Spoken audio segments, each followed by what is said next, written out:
समाजाचं जे आंदोलन सुरू झालंय आज 8वा दिवस आहे आणि आज 8वा दिवस खऱ्या अर्थानं या ओबीसी समाजाच्या आंदोलनाला एक वेगळं वळण देणारा ठरू शकतो। कारण सकाळी बाळासाहेब आंबेडकर या ठिकाणी आले, त्यांनी आपला पाठिंबा जाहीर केला। आता ओबीसी समाजाचे मोठे नेते विरोधी पक्ष नेते विजय वडेट्टीवार आले, त्यांनी सुद्धा या ठिकाणी येऊन या समाजाला पाठिंबा दिला, आंदोलनाला पाठिंबा दिला। विशेष म्हणजे त्यांनी थेट मुख्यमंत्र्यांना फोन करून जाब सुद्धा विचारला आणि उद्या शिष्टमंडळ आता या ठिकाणी येतंय। 8 दिवसापासून सरकारने दखल घेतली नव्हती, मात्र वडेट्टीवार यांच्या रूपाने सरकारने दखल घेतलेली आहे। उद्यापासून आता या आंदोलनाच्या वेगळ्या चर्चा सुरू होतील, कारण विजय वडेट्टीवार आणि आंबेडकर आल्यामुळं या आंदोलनाला वेगळी दिशा मिळालेली आहे आणि एक वेगळं वळण या ठिकाणी मिळालेलं आहे। माझ्यासोबत दोन्ही उपोषणकर्ते आहेत, नवनाथाबा वाघमारे आहेत आणि बाजूला लक्ष्मण हाके सुद्धा या ठिकाणी आहेत। मी दोघांना प्रश्न विचारतो। दादा, मी तुमच्याकडे येतो। पहिलं काय वाटतं तुम्हाला, प्रकाश आंबेडकर आज आले, विजय वडेट्टीवार या ठिकाणी आले, दखल खऱ्या अर्थाने घेतली गेली? कारण मुख्यमंत्र्यांशी सुद्धा थेट बोललं गेलं आणि उद्या शिष्टमंडळ येतं। विरोधी पक्षांनी दखल घेतली आहे आणि कसं आहे, बहुजनांचे नेते आदरणीय बाळासाहेब आंबेडकर यांनी सुद्धा भेट दिली, यामुळं त्यांनी दखल घेतली। आता ते दोन्ही बी वंचितामधलेच आहेत आणि एक छोट्या मोठ्या घटकामधील आहेत, त्याच्यामुळे त्यांना तरी कुठेतरी कळवळा आला आणि त्यांनी आमची भेट घेतली। परंतु आता त्यांनी आदरणीय वडेट्टीवार साहेबांनी मुख्यमंत्री महोदयांना फोन केला होता, परंतु उद्या कळलं शिष्टमंडळ केव्हा येत आहे आणि शिष्टमंडळ पहिल्यासारखंच रिकामं येऊन रिकामं जात आहे का? कारण की आम्ही पूर्वीपासूनच सांगत आलो की आम्हाला लेखी आश्वासन हवं आहे, मुख्यमंत्र्याचं आणि राज्यपालांचं पत्र पाहिजे लेखी, याच्यामध्ये ज्यामध्ये आम्हाला आमच्या असणाऱ्या 29% आरक्षणाला कुठला धक्का लागला नाही पाहिजे आणि ज्या 54 लाख नोंदी वाटप करण्यात आल्यात, ज्याच्यामध्ये खाडाखोड करून कुणबी नोंदी ह्या रद्द झाल्या पाहिजे आणि जो आपलं याचा सगळ्या सोयऱ्यांचा JR काढणार होते तो काढल्या गेला नाही पाहिजे। आणि ते वारंवार जरांगे म्हणतात की आम्ही 80% ओबीसीमध्ये घुसलोत आणि मुख्यमंत्री महोदय म्हणतात आम्ही हात लागून देणार नाहीत। याचा सुद्धा आम्हाला अर्थ त्यांनी समजून सांगितला पाहिजे, अशी आमची मागणी आहे। दुसरी महत्त्वाची गोष्ट अशी की आंबेडकर म्हटले की दोघांचं आरक्षणाचं ताट वेगळं वेगळं ठेवावं लागेल। नक्कीच त्यांचं बरोबर आहे ना, ते डॉक्टर बाबासाहेब आंबेडकरांचे नातू आहेत त्यांना आणि ते कायदेतज्ञ आहेत, त्यांचा खूप कायद्यामध्ये अभ्यास आहे आणि लोकांचं ताट वेगळं ठेवलं तर ठीक आहे ना, तर येणाऱ्या काळात त्याच्यामध्ये खूप भांडणं होणार आणि ओबीसीमध्ये जर 29% जर मराठा समाज टाकला, एवढा मोठा मराठा समाज आणि पहिला 60%च्या आसपास असणारा ओबीसी समाज, म्हणजे ते त्यांना मिळणार नाही ना आम्हाला मिळणार नाही, अशी परिस्थिती होणार आणि यामध्ये नक्कीच भांडणे होणार। आणि त्यांनी महत्त्वाचा विषय बोलले की मराठा आणि ओबीसींना सतत भांडवल ठेवणे, त्यांच्यामध्ये सतत धग ठेवणे हे सुद्धा राजकारण आहे। हे राजकारणच आहे ना, मराठा आणि ओबीसीमध्ये भांडणं लावायचे आणि एक विलक्षण निवडणुका डोळ्यासमोर ठेवून हे सगळं चाललेलं षडयंत्र आहे। कुठंतरी समाज जो एकत्र नांदणारा, एका ताटात खाणारा आणि एकमेकासोबत फिरणारा राहणारा समाज, याच्यामध्ये त्यांनी मोठी दुपळी निर्माण करून अत्यंत मोठा वाद निर्माण लावून दिला आहे। आज अशी परिस्थिती झाली की एक समाज, हे दोन्ही समाज एकमेकाच्या तोंडाकडे पाहायला सुद्धा विचार करावा लागला, म्हणजे विचार करत आहेत। मनोज जरांगेंनी आपलं आंदोलन इथपर्यंत आणलं, आता विधानसभेच्या समोर ते वेगळी भूमिका घेत आहेत। त्यांनी विधानसभा आता वेठीस धरायचं असं ठरवलेलं आहे, 288 उमेदवार देणार म्हणून। ओबीसी समाजाला आता वेगळं पाऊल उचलावं लागेल, कारण उपोषण करून आता काही उपयोग होणार नाही, आता राजकारणामध्ये फार मोठी भूमिका घ्यावी लागेल।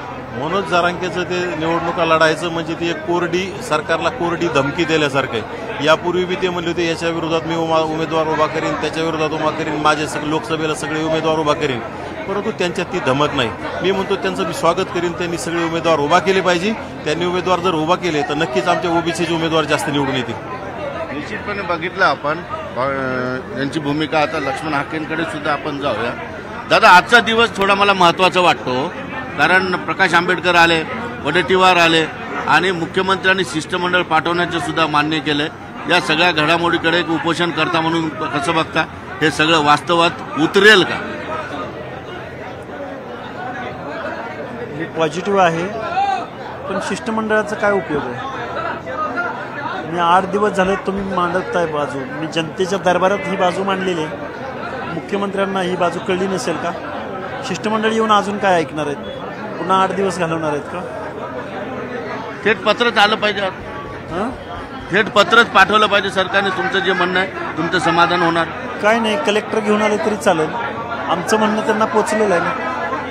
मग उद्या जर शिष्टमंडळ आलं, चर्चा झाली, ती वांजोटीत असणार आहे. वांजुटीच शिष्टमंडळ काय डेलिगेशन पत्र घेऊन येणार असेल तर स्वागत आहे ना.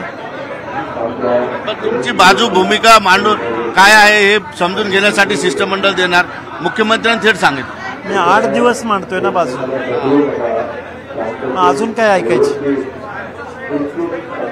वडेट्टीवार आले इथं, ते आल्यानंतर तुमच्याकडे बघून ते थोडे डोळ्यात भावनिक झाले. तुमचं एवढं चांगलं नातं त्यांच्या.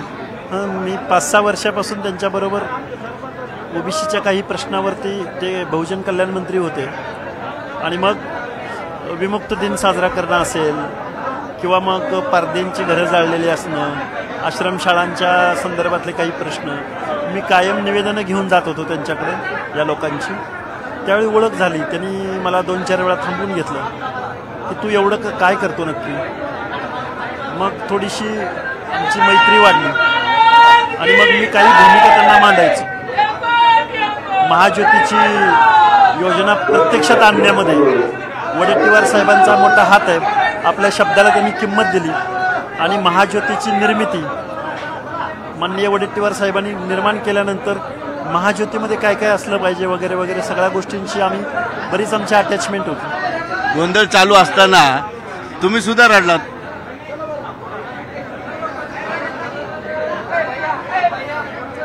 म्हणजे माणसांचे चेहरे वाचले की मी थोडासा संवेदनशील असल्यामुळं मला प्रोफेशनल नाही जमत. मला लोकांचे चेहरे, मी टोपीवाले काल ऊस मुकादम आले सगळे, मी स्वतः ऊस तोडलेला आहे, माझ्या आईवडिलांनी तोडलेला आहे. माझी उन्हाळ्याची सुट्टी शाळेची ती ऊस तोडायला जायची, त्यामुळे ते ऊसतोड कामगारांच्या मुकादमांचं शिष्टमंडळ आलं आणि तो एक माणूस म्हटला, हाके साहेबांचं आमचं वेगळं नातं आहे. कसं बोलला मला माहिती नाही, पण मी सुद्धा ऊस तोडला आहे. त्यामुळे थोडीशी भावनिकता होती, कारण मी संवेदनशील, माझी थोडासा इमेज मी थोडंसं संवेदनशील आहे. पण मी आत्तापर्यंत 150पेक्षा जास्त आर्टिकल ऊसतोड कामगारावर लिहिलेले आहेत. अनेक TV चॅनलने ऊसतोड कामगारांच्या प्रश्नावर पॅकेज तुमच्या चॅनलनी बनवलेले आहेत, तर तिथं मलाच बोलवलेलं आहे. आणि बीड जिल्ह्यातल्या महिलांचं जे गर्भाशय काढण्याची जी काही म्हणजे 26-27 वर्ष झाली की 35व्या वर्षापर्यंत महिलांची गर्भाशय काढली जातात, त्याच्यावरती मी बरंच काम केलं होतं. म्हणजे ह्या झळा तुम्ही सोसलेल्या आहेत, म्हणून इथे आलेल्या प्रत्येक माणसाचा चेहरा तुम्ही वाचता. मगाशी गोंधळी आले होते, 150 गोंधळ्यांचं पथक घेऊन वासुदेवांचं मी मातोश्रीवर गेलो होतो. पण लोकांना ह्या ओबीसींचं निवडणुकीसाठी काय फायदा दिसत नसल्यामुळं लोक आम्हाला किंमत देत नसावीत असं मला वाटतं. दादा, तुम्ही भावनिक झाला, मला कळतंय. येणाऱ्या समाजाच्या चेहऱ्यावरचे भाव सुद्धा मी इथं बघतोय, परंतु यातून आता तोडगा निघाला पाहिजे. भावनिक तर तुम्ही झालेला आहात, कारण तुम्ही सकाळपासून 2दा कमीत कमी तुमच्या डोळ्यात अश्रू आलेले आहेत. हे कधी सुटेल असं वाटतं तुम्हाला, का सरकारची सोडवायची इच्छा नाही? आता फुले शाहू आंबेडकर नाही आहेत, आता मटका, मनी, रेतीवाले, म्हणजे निवडणूक जिंकणारे टगे माणसं आमदार खासदार होतात. त्यांना संविधानाचं पडलेलं नाही, ओबीसींचं पडलेलं नाही, भटक्या विमुक्तांचं पडलेलं नाही.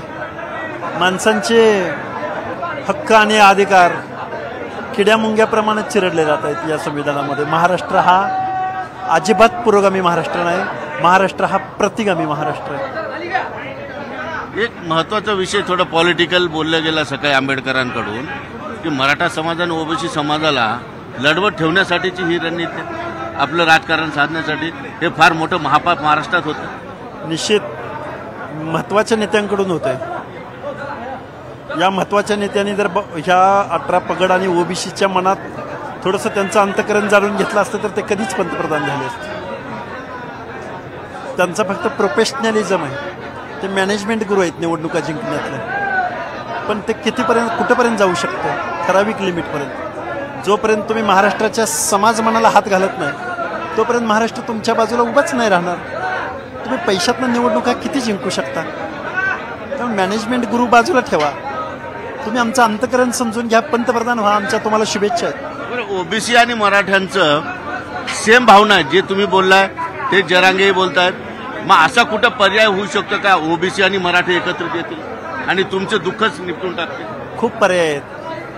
असं होऊ शकतं मराठी ओबीसी? माझ्याकडे खूप प्लॅन आहेत. मी लय मोठा आहे तत्वज्ञ म्हणून नाही बोलत, पण मराठा तरुणांनी पण आत्महत्या केल्यात ना.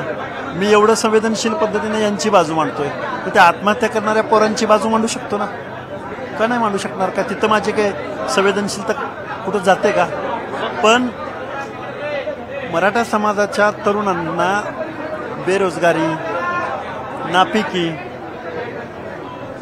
अनेक मराठवाड्यातलं विशेष करून शेती म्हणजे न परवडणारी शेती, आतबट्ट्यातली शेती, ही वेगळी कारणं आहेत ना. त्या तरुणांना कोण समजावून सांगणार? त्याच्यावरती ओव्हरकम करण्यासाठी वेगळे प्रोग्राम असले पाहिजेत माईबाप सरकारकडून. माझा तोच प्रश्न विचारमागचा उद्देश आहे की मराठा समाजाचं दुःख आणि ओबीसी समाजाचं दुःख एकच वाटतं मला, तेच आरोप आहेत. मग या दोन मोठ्या शक्तींनी महाराष्ट्रात एकत्रित येणं काळाची गरज नाही का? दोघं एकत्र आले तर देशाचा पंतप्रधान होईल ना. दिल्ली दरवाजा महाराष्ट्राचं स्वप्नच आहे ना. दिल्ली दरवाजा, आमच्या कुठल्याही वाड्याचा दरवाजा दिल्लीकडे आहे. असे पाऊल उचलले जाऊ शकतात? प्रश्नच नाही. तो पुरोगामी देशाला दिशा महाराष्ट्रानं दिली. देशाला लोकशाही देणारे फुले शाहू आंबेडकर आहेत. का महाराष्ट्राचा पंतप्रधान होत नाही? पण ही लोक कारखाने, पैसे एवढ्यावर समाधानी आहेत. ते विजन नाही ना. खूप लहान तोंडी मोठा घास घेतोय. विजनरी नाही आहे ती माणसं, दृष्टे नाही आहेत. या माणसांना फक्त निवडणुका जिंकणे आणि निवडणुका डोळ्यासमोर ठेवून प्रत्येक गोष्ट पाहणं. कुठली चळवळ लढली या जाणत्या राजांनी मला सांगा बरं? शेतकऱ्यांची चळवळ ब्राह्मण समाजाच्या जोशींनी लढली. कामगारांची चळवळ बघा कोण कोण आहेत, रांगणेकर वगैरे वगैरे, जॉर्ज फर्नांडिस. कुठे आहेत मराठे? मग राग येतो ना. निश्चितपणे बोलता बोलता लक्ष्मण हाके यांनी फार महत्वाचं वास्तव मांडलेलं आहे की वेगवेगळ्या समाजातील कुठलेही नेते असू देत, जे मोठे नेते आहेत, प्रस्थापित नेते आहेत, हे फक्त निवडणूक लढण्यापुरतीचीच रणनीती या ठिकाणी आखत असतात. मराठा आणि ओबीसी जर राजकीयदृष्ट्या एकत्रित आला तर तो काय करू शकतो आणि अशा पद्धतीचे पावलं उचलली जाऊ शकतात, हे सुद्धा आशावाद या ठिकाणी लक्ष्मण हाकेंनी बोलून दाखवलेला. ठीक आहे, आत्ताचा थोडा काळ वेगळा आहे. मराठा समाज आणि ओबीसी समाज एकमेकांसमोर उभा ठाकलेला आहे. ही काही नाराजी फार जास्त दिवस चालेल असं मला तरी वाटत नाही, परंतु एक आशावाद विचार करण्यासारखा आहे. सुधीर जाधवसह सिद्धार्थ गोदाम, न्यूज 18 लोकमत, वडीगोद्री, जालना.